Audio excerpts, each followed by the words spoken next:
काली चिड़िया उड़ती उड़ती दूसरे जंगल में आ गई थी। शाम होने वाली थी और मौसम भी खराब था। अब उसे वापस अपने जंगल जाना बहुत मुश्किल था। आज की रात मैं इसी जंगल में इसी पक्षी के घर में गुजार लेती हूँ और फिर कल सुबह अपने जंगल वापस चले जाऊंगी। ऐसी सोचकर काली चिड़िया उड़ती है। जैसे ही काली चिड़िया उड़ती है, साथ ही बारिश शुरू हो जाती है। तोते तोते भैया, मैं दूसरे जंगल से हूँ। रात हो गई थी और साथ बारिश भी। मुझे रात गुजारने के लिए थोड़ी जगह दे।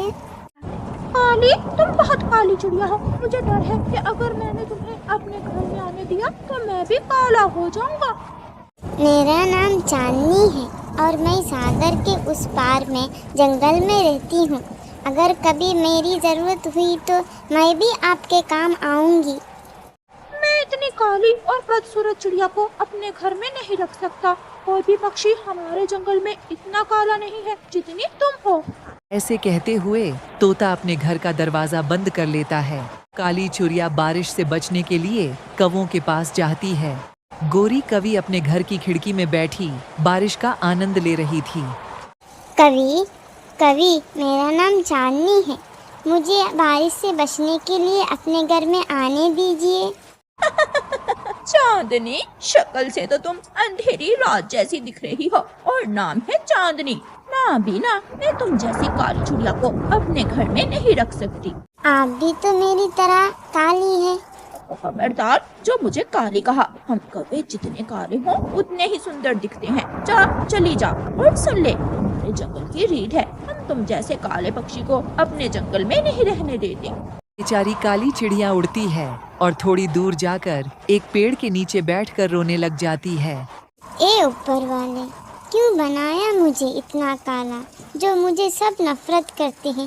कोई मुझसे बात करना पसंद नहीं करता। मैं कहाँ जाऊँ? काली चिड़िया वहाँ बैठी रो रही थी कि वहाँ रानो चिड़िया आ जाती है। चिड़िया, तुम यहाँ बैठी क्यों रो रही हो? मेरा नाम चांदनी है। मैं सागर के दूसरी तरफ से आई हूँ। रात गुजारने के लिए कोई मुझे अपने घर में नहीं रखा रहा। क्या मैं इतनी बुरी हूँ? हमारे जंगल के पक्षी काले रंग के पक्षियों से नफरत करते हैं, लेकिन मैं आपको अपने घर में रखूंगी। आप मेरे साथ आ जाओ। काली चिड़िया रानो चिड़िया के साथ चली जाती है। रानो चिड़िया काली चिड़िया को अपने साथ लेने जा रही है। ये जंगल की रीत रिवाज के खिलाफ है। मैं अभी जाकर गोरी को बताता हूँ। आप यहाँ बैठ जाएं, मैं अंदर से कुंडी लगा लूँ। अगर किसी को मालूम पड़ गया कि आप मेरे घर में हो तो बहुत बुरा होगा। सारे रंग तो ऊपर वाले ने बनाया है हमें। गोरा क्या, काला क्या, हरा क्या और पीला क्या, इसमें हम पक्षियों का क्या दोष है? जो मैं काली हूँ तो क्या हुआ? मैं भी सबकी तरह उड़ सकती हूँ। मैं भी एक पक्षी हूँ। हाँ, लेकिन इस जंगल के पक्षी गोरी कवि के सिवा किसी की बात नहीं मानते। कबूतर भागा भागा जाता है और गोरी कवि के दरवाजे पर जाकर दस्तक देता है। गोरी जल्दी दरवाजा खोलो, जल्दी करो। गोरी कवि दरवाजा खोल रही है। कबूतर, धीरज रखो। क्या हुआ है? क्या दरवाजा तोड़ोगे मेरा? वो काली चिड़िया बारिश से बचने के लिए और रात गुजारने के लिए रानो चिड़िया के साथ चली गई है। उसे रानू की बच्ची को अच्छी तरह मालूम है हम काले पक्षियों को अपने जंगल में नहीं रखते, फिर भी वो उस काली चिड़िया को अपने साथ ले गई। मैं देखती हूँ उसे। गोरी कवि और कबूतर और अपने पति कालू कौवा को साथ लेकर चिड़िया के दरवाजे पर जाती है। चिड़िया, खोलो दरवाजा, खोलो, जल्दी करो।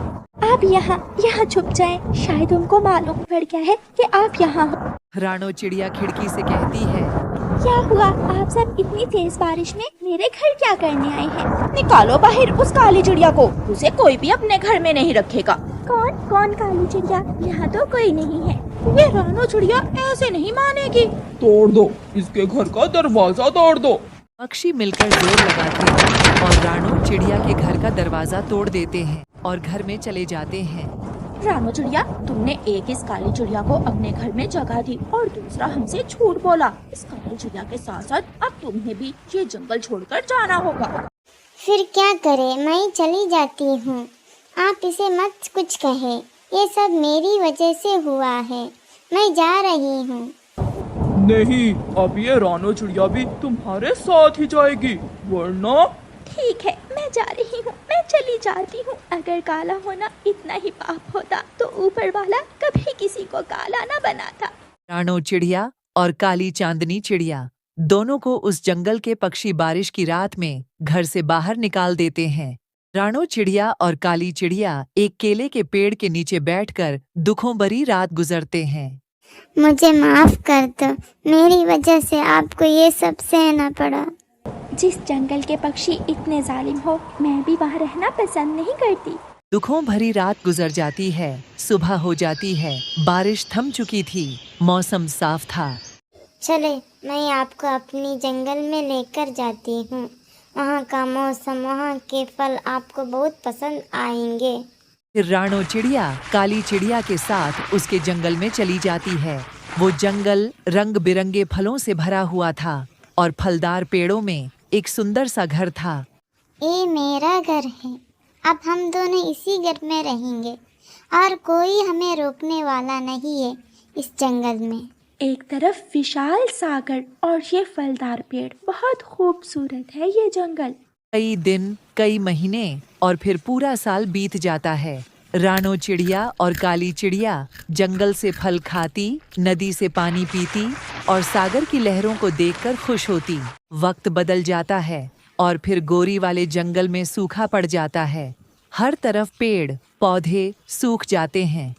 पक्षियों, अब हम सब अगर यहाँ रहे तो मर जाएंगे। हमें किसी दूसरे जंगल की तरफ जाना होगा। सागर की तरफ। सुना है सागर की तरफ एक जंगल है जिसमें फलदार पेड़ हैं। तो फिर हम सब सागर की तरफ जाते हैं। ऐसे वो सब पक्षी सागर की तरफ जाते हैं और सागर के ऊपर से उड़ते ही उसी जंगल में पहुंचते हैं जिस जंगल में राणो चिड़िया और काली चिड़िया रहती थीं।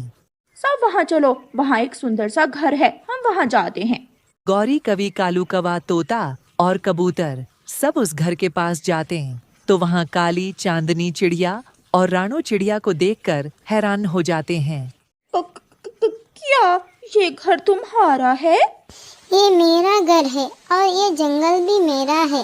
लेकिन हम तुम्हारी तरह इतने जालिम नहीं। आप सब यहाँ रह सकते हैं और इस जंगल के फल खा सकते हैं। वो सब पक्षी बहुत शर्मिंदा होते हैं और सर झुकाए अपनी गलती को स्वीकार करते हैं। प्यारे दोस्तों, इस कहानी को लाइक, अपने दोस्तों के साथ शेयर और चैनल को सब्सक्राइब करना बिल्कुल मत भूलना। आपका धन्यवाद।